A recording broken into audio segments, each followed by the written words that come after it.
Hello students, चलिए आज आप लोगों के लिए एक बहुत अच्छी गुड न्यूज़ है जो मैं लेकर आई हूँ। आपको पता चल गया होगा कि इसने नोटिफिकेशन जो है पीओ के लिए 2020 का वो जो है रिलीज कर दिया है। तो उसी नोटिफिकेशन के बारे में आज हम बात करते हैं।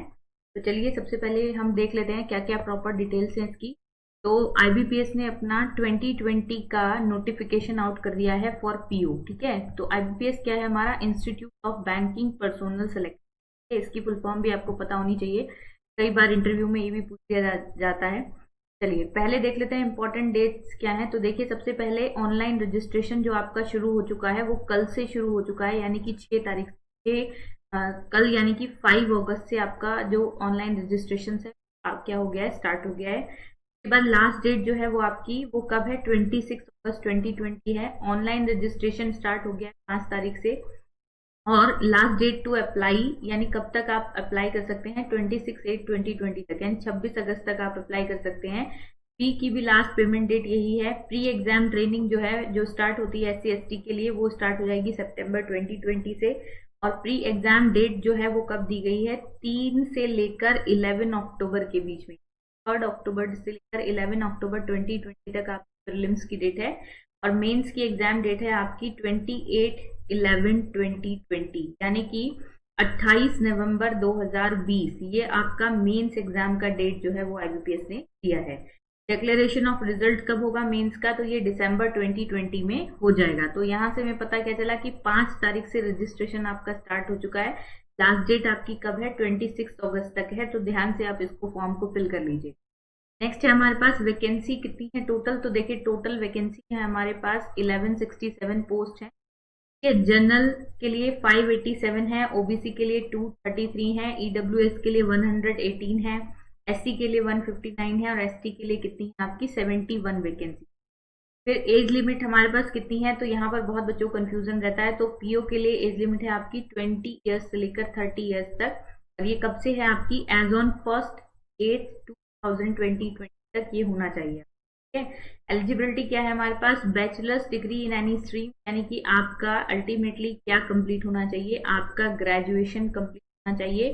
और यहाँ पर आपको पता होना चाहिए कि जो अपियरिंग कैंडिडेट्स हैं वो यहाँ पर अप्लाई नहीं कर सकते। ठीक है, तो जो भी ग्रेजुएशन के अपियरिंग कैंडिडेट्स हैं उनके लिए आईबीपीएस में एप्लीकेशन नहीं हो सकती है। जनरल ओबीसी के लिए फीस है 850 रुपीज, SC/ST PH के लिए है 175 रुपीज। ठीक है, आप ऑनलाइन पेमेंट से भी ऑनलाइन मोड से भी पेमेंट कर सकते हैं, डेबिट कार्ड से, क्रेडिट कार्ड से, नेट बैंकिंग से, या ई वॉलेट या कैश कार्ड, किसी से भी आप पेमेंट जो है वो कर सकते हैं। ठीक है, उसके बाद प्रीलिम्स का सिलेबस डिस्कस कर लेते हैं। तो सबसे पहले आपको पता ही होगा कि प्रीलिम्स में क्या है। देखो इंग्लिश आता है आपका, क्वांटिटेटिव एप्टीट्यूड यानी कि मैथ्स आता है और रीजनिंग एबिलिटी आती है।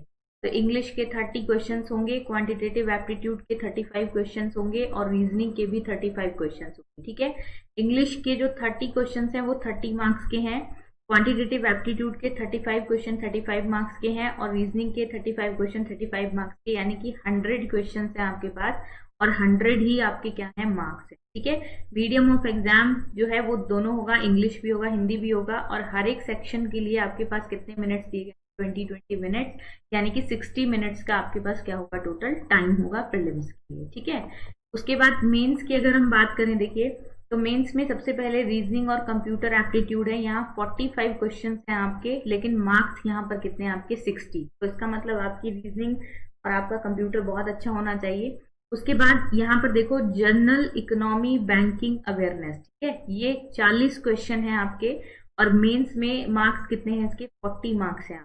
और टाइम यहाँ पर कितना दिया गया है आपको? 35 मिनट। ठीक है, आप ये ध्यान रखिए कि जब भी आपको मेंस क्वालिफाई करना होता है, ये सभी बच्चे बहुत ध्यान से समझ लीजिए कि अगर आपको मेंस क्वालिफाई करना है तो यही एक सब्जेक्ट होता है जीए जो आपका मेंस क्वालिफाई कराए। ठीक है, यहीं से आपको प्रॉपर सारे के सारे मार्क्स जो है वो गेन करने हैं, क्योंकि बाकी सब्जेक्ट्स में बहुत टाइम लग जाता है, लेकिन केवल जीए एक सब्जेक्ट होता है जहां पर ये 40 नंबर आपके लिए बहुत इंपॉर्टेंट होते हैं और ये बहुत आसानी से आप गेन कर सकते हैं। ठीक है, इंग्लिश लैंग्वेज जो है वो 35 क्वेश्चंस होते हैं आपके 40 मार्क्स के। ठीक है, और इसके लिए टाइम भी आपका कितना है? 40 मिनट्स का है। डेटा एनालिसिस यानी कि डीआई जो आपका आएगा वो 35 क्वेश्चंस होंगे 60 मार्क्स के, और यहाँ पर भी टाइम आपका कितना है? 45 मिनट। तो टोटल 155 क्वेश्चंस है हमारे पास, 200 हमारे पास मार्क्स हैं और 3 आवर्स का हमारे पास क्या होगा टाइम। उसके बाद आपका एक जो है सब्जेक्टिव आपका जो होता है बाद में एक टेस्ट होता है जिसको हम कहते हैं इंग्लिश लैंग्वेज का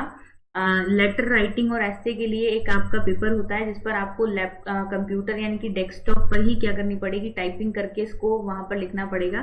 तो जो सब्जेक्टिव पेपर होगा इसमें क्या होगा आपका 22 क्वेश्चन आएंगे, यानी कि एक लेटर राइटिंग आएगी, कैसे लिखने के लिए आएगा, और ये 25 मार्क्स हैं इसके, और ये इंग्लिश मीडियम में ही आपको लिखना है, हिंदी में नहीं लिखना है। और इसके लिए कितने मिनट्स आपको चाहिए, 30। ठीक है, ये क्वालिफाइंग नेचर होता है, यानी कि इसमें केवल आपको क्वालिफाई करना होता है। ठीक है, नेक्स्ट है हमारे पास, देखो आज मैं आपके लिए जनरल अवेयरनेस का सिलेबस लेके आई हूँ, क्योंकि मेरे आप चैनल पर अगर आपने वीडियोस देखी तो आपको पता होगा कि मैं बैंकिंग के कुछ वीडियोस काफी समय से अपलोड कर रही हूँ, बहुत सारे बच्चे उनको देख भी रहे हैं। तो यहाँ से मैं पूरा, मेरे पास ये बहुत सारे बच्चों के क्वेश्चंस आए कि मैम एक बार जीए का पूरा सिलेबस आप डिस्कस कर दीजिए, तो वही सिलेबस आज मैंने यहाँ पर डिस्कस किया है आप लोगों के लिए। ठीक है, तो देखो जनरल अवेयरनेस में अब आप समझ लो, यहाँ पे देखो पहले क्या होता था, यहाँ केवल बैंकिंग अवेयरनेस लिखा होता था। ठीक है, लेकिन अब देखो यहाँ पर जनरल, इकोनॉमी और बैंकिंग अवेयरनेस, यानी कि इन तीनों चीजों को आपको कंबाइन करना है। आपको जनरल अवेयरनेस भी होनी चाहिए, आपको इकोनॉमिक अवेयरनेस भी होना चाहिए, और आपको बैंकिंग का अवेयरनेस, ये आपके लिए मस्ट है। ठीक है, तो इसके लिए आपको क्या करना है, देखो बैंकिंग में जो टॉपिक आपको पढ़ने हैं, जो इंपॉर्टेंट टॉपिक्स हैं, तो वो सबसे पहले इंडियन बैंकिंग सिस्टम के बारे में आपको पता होना चाहिए। इसमें आपको पता होना चाहिए कमर्शियल बैंक और आपके scheduled bank, non scheduled bank क्या होते हैं, हमारी कंट्री में नेशनलाइजेशन सिस्टम कब आया, कैसे आया, किस तरह से लागू किया गया। फिर उसके बाद नेक्स्ट टॉपिक हमारा क्या होता है, रिजर्व बैंक ऑफ इंडिया, यानी कि आरबीआई के बारे में हमें पूरा डिटेल पता होना चाहिए कि आरबीआई को कब स्टैब्लिश किया गया, किस किस तरीके से आरबीआई काम करता है, उसके क्या क्या रोल्स हैं जो वो प्ले करता है इकोनॉमी के लिए। फिर आरबीआई से जुड़ा हुआ ही एक टॉपिक है आपका मॉनेटरी पॉलिसी। ठीक है, तो इसमें आपको पूरा पढ़ना होता है, जो आपकी रिवर्स रेपो रेट है, सीआरआर के बारे में आपको पढ़ना पड़ेगा, एसएलआर के बारे में आपको पढ़ना पड़ेगा, यहाँ से डायरेक्ट क्वेश्चन पूछ। फिर उसके बाद एक टॉपिक है इन्फ्लेशन। इन्फ्लेशन देखो दो तरह से टॉपिक, इन्फ्लेशन एक करंट का टॉपिक भी माना जाता है, क्योंकि करंट से रिलेटेड सारा सिनेरियो इन्फ्लेशन आता है। तो ये आपको करंट के हिसाब से भी पढ़ना है और आपको बैंकिंग के हिसाब से भी पढ़ना है। ठीक है, तो ये चारों टॉपिक मैं आपके अपने यूट्यूब चैनल पे अपलोड कर चुकी हूँ, आप वहां से देख सकते हैं। इंडियन बैंकिंग सिस्टम इसमें रह गया है, तो मैंने टॉपिक शुरू किया था पहले आरबीआई, उसके बाद मॉनेटरी पॉलिसी, फिर इन्फ्लेशन। ये मैंने 3 टॉपिक प्रॉपर पार्ट्स के साथ विद क्विज वहां पर अपलोड किए हैं, तो वहां से आप लोग बहुत अच्छे से देख सकते हैं। नेक्स्ट टॉपिक है नेशनल इनकम के बारे में हमको पढ़ना है, financial market, most important topic. जो बच्चे स्केल 2 की तैयारी करते हैं आरआरबी के लिए, उनके लिए बहुत इंपॉर्टेंट टॉपिक है ये। और जितने भी बच्चे पीओ की तैयारी कर रहे हैं और जितने भी बच्चे इंटरव्यू के लिए जाएंगे, ये आप बहुत अच्छे से ध्यान रखिए। इंटरव्यू में इकोनॉमिकल रिलेटेड क्वेश्चन पूछे जाते हैं, वहां पर हमेशा आपको फाइनेंशियल मार्केट को डील करना पड़ेगा, वहां पर आपको इस बारे में नॉलेज होनी चाहिए।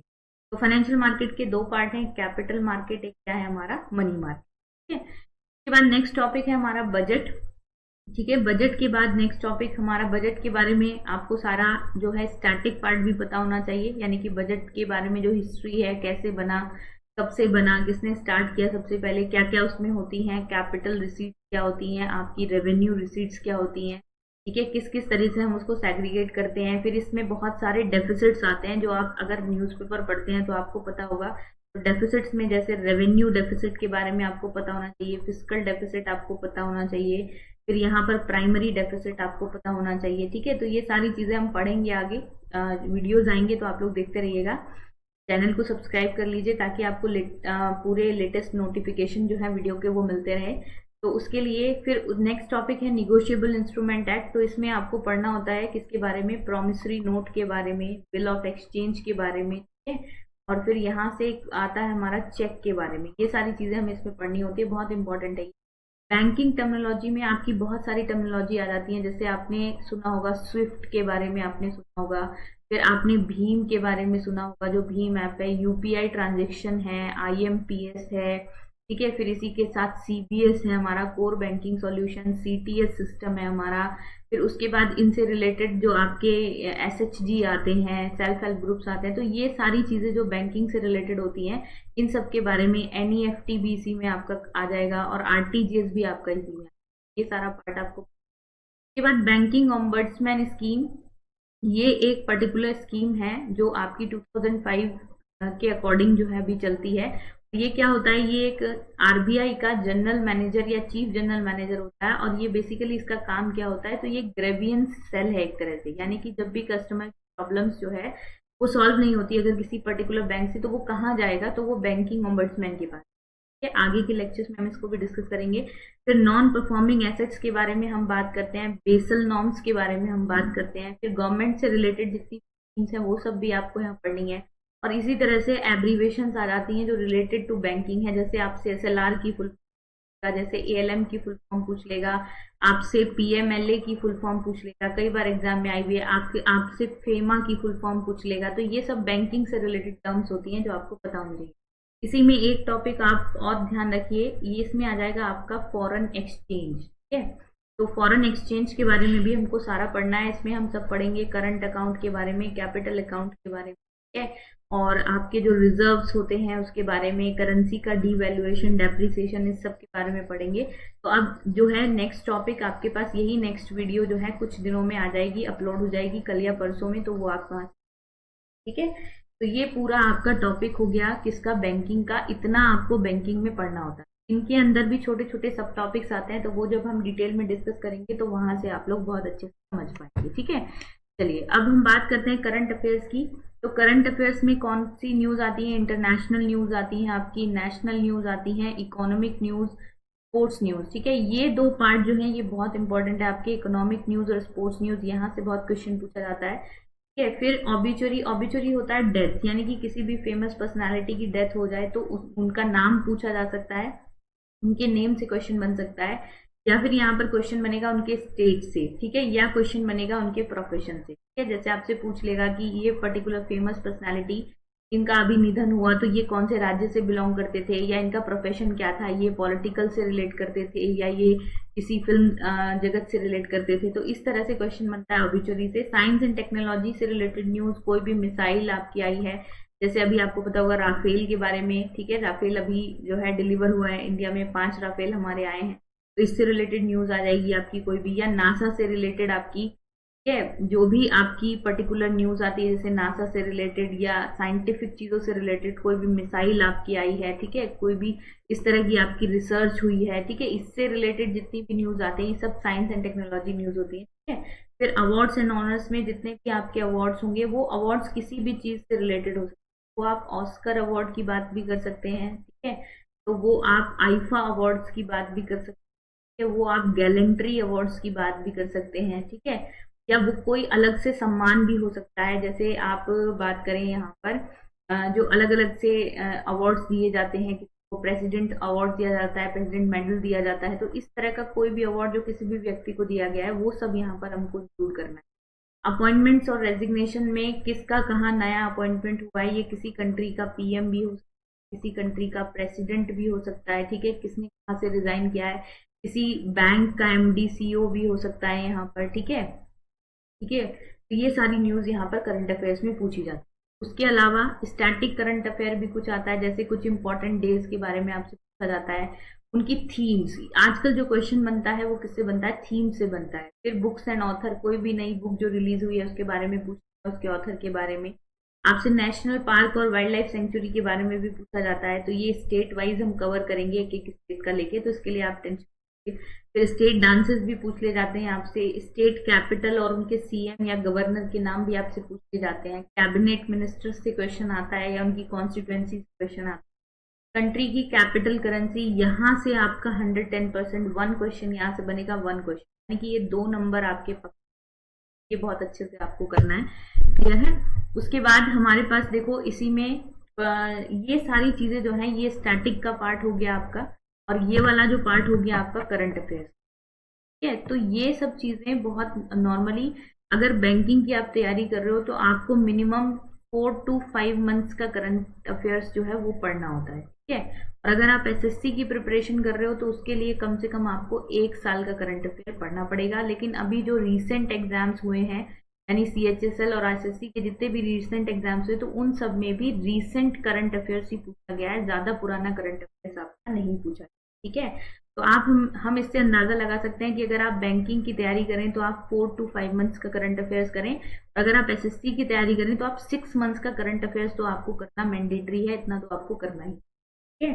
तो धीरे धीरे हम सारी जो है ये चीजें जो है कवर करेंगे, बैंकिंग भी हम कवर करेंगे और करंट अफेयर्स भी हम कवर करेंगे। तो अब कोई भी क्वेरी आपको आती है, कोई भी दिक्कत आती है, तो आप मुझे कमेंट बॉक्स में बता सकते हैं कमेंट करके। इसी में जो बैंकिंग वाले बच्चे हैं, जो बैंकिंग वाले स्टूडेंट्स हैं, तो वो यहाँ पर क्या करेंगे, एक चीज और ऐड कर लेंगे आप लोग यहाँ पर। और वो चीज क्या होगी, देखो जो आपके बैंकिंग वाले बच्चे हैं तो उनसे क्या होता है, बैंक से रिलेटेड क्वेश्चन पूछा जाता है। जो आपके बैंक्स होते हैं, तो बैंक्स में आपको क्या याद करना है, बैंक्स के जितने हेड ऑफिस होते हैं वहां से क्वेश्चन आ जाता है। और सबसे इंपॉर्टेंट है जो बैंक्स की पंच लाइन होती है, ठीक है। तो पंच लाइन क्या, जैसे आईसीआईसीआई बैंक की, ठीक है, आपकी जैसे ख्याल आपका, ठीक है, ये एक पंच लाइन है। आप एसबीआई की पंच लाइन देखेंगे तो यहाँ पर एसबीआई की 3 पंच लाइन है, जैसे प्योर बैंकिंग, नथिंग एल्स, ठीक है। तो इस तरह से करके एक टैगलाइन होती है पर्टिकुलर बैंक की, वो आपको जो है याद करनी है, इससे क्वेश्चन जरूर पूछे, ठीक है। और हेड ऑफिस हमको याद करना है। कभी कभी जो रीसेंट अपॉइंटमेंट है उसमें आप याद कर लीजिए, किसी भी बैंक का नया एमडी या सीईओ अगर किसी को अपॉइंट किया गया है तो वहां से आप क्वेश्चन जो है बन सकते हैं, भी आपको याद रखना, ठीक है। तो ये पूरा सिलेबस का डिस्कशन और आईबीपीएस के नोटिफिकेशन का डिस्कशन हो गया आपका, ठीक है। इसमें कोई भी क्वेरी हो तो आप कमेंट बॉक्स में बताइएगा। बाकी आप जितने भी वीडियोस अभी वॉच कर रहे हैं उन सबको अच्छे से देखिए, कोई क्वेरी होती है तो कमेंट बॉक्स में बताइए। और आगे जल्दी ही आप लोगों के लिए बहुत अच्छे वीडियोस मैं लेके आने वाली हूँ, तो आप मेरे चैनल को सब्सक्राइब कर सकते हैं और अगर आपको अच्छा लगे तो मेरी वीडियोस को लाइक भी कर सकते हैं। चैनल का नाम यहाँ पर है आपका target IBPS with, target IBPS with, ये चैनल आप सब्सक्राइब कर सकते हैं। और मेरा एक टेलीग्राम ग्रुप है, ये भी आप ज्वाइन कर सकते हैं। इस पर सारी जो आपको पीडीएफ जो है वो मिल जाएंगी, जो भी मैं यहाँ पर पढ़ाती हूँ उसका पीडीएफ या नोट्स अगर आपको चाहिए वो आपको इस channel. Thank you so much guys.